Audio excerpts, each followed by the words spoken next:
back in 2015 when this project was being envisioned. The bricks and mortar of Children's Hospital didn't match the care that was provided on the inside.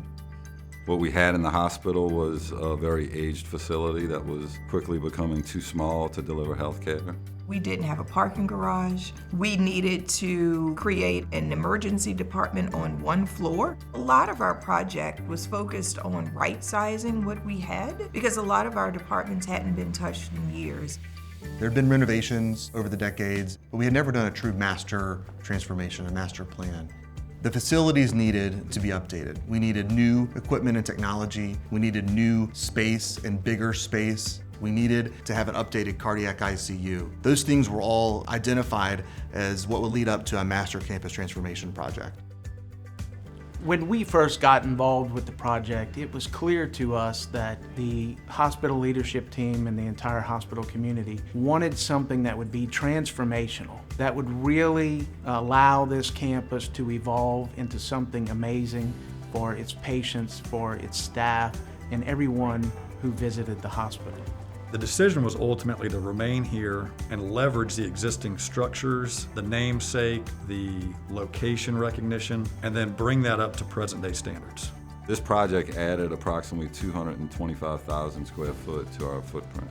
We also knew that we needed to build a parking garage, which ended up being a 600-space parking garage. And throughout, it required interacting and being within the hospital to renovate it. Over 80% of this hospital was touched within the existing space. When we thought of the master plan, we wanted to think of a way where we could get surgery truly in the heart of the campus. We wanted to find a way that we could really bring that natural environment into the healthcare setting. I mean, look at the backdrop that you have. Hopefully it would encourage people, not only staff, to be able to wander outside, take a big deep breath, and then come back and participate in the care of their child. When you endeavor to not only build a building of this scale, but when it involves interacting and working inside of an active healthcare facility that is not only caring for people, but caring for small children, communication is a must. Someone likened it to kicking an ant pile, just the number of people scurrying across the campus, whether it was a doctor getting to a clinic or it was a concrete finisher getting to a pour. It was just extremely busy day in and day out. If you think about three legs of the stool, you've got the owner, the hospital, the architect, EYP, and the contractor, Lemoyne. Those three legs of the stool have to stay in balance for that stool not to tip over. We had to work hand in hand with the hospital during the various phases because a lot of what this did is displaced the ED, displaced ambulance drop-off, materials management, various other departments where the hospital had to get creative on how they could continue to function while giving up the real estate for construction. Now, on one side of the wall, we're doing construction and there's a guy swinging a hammer. On the other side of the wall, there's a kid in PDICU, and those two worlds can never meet. So my initial intensity was around how are we going to keep this work site safe? We never start a construction meeting without discussing safety. We never start a task during the day without thinking through what the hazards are. We chose people who understood that it was important, imperative that we operate safely. And never did we bump into a situation where our patients were unsafe. So for 4 years, and one of the most complex construction projects in the country, when you think about we've ripped out the center of the hospital and rebuilt it, it's spectacular that we did not have issues of a nature of safety or quality.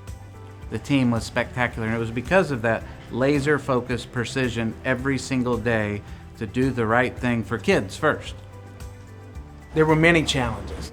Everything from river level heights being at an all-time high for an extended period of time to storms threatening the area.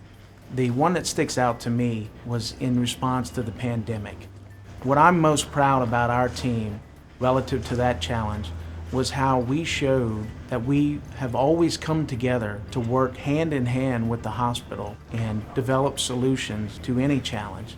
As always, there was a lot of, oh, scratch that, let's go back to the drawing board. But our team was resilient throughout this entire process.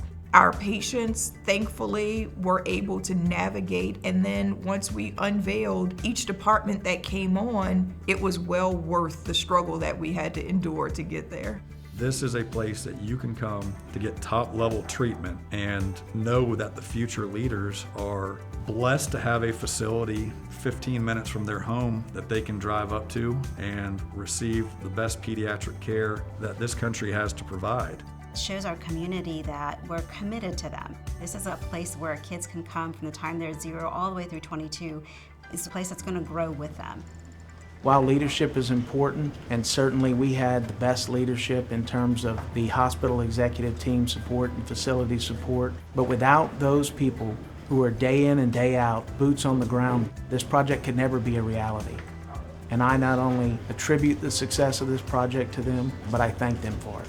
I would love to take many of our clinicians that have been here for 20, 30 years, nurses, doctors, respiratory, and stand out front and just look at it.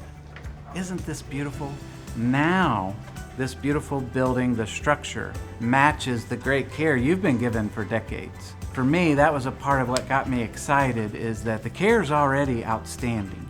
Now we're gonna add the structure. We're gonna grow programs. But just the sweetness of it's a gift to our team members who have been here for years.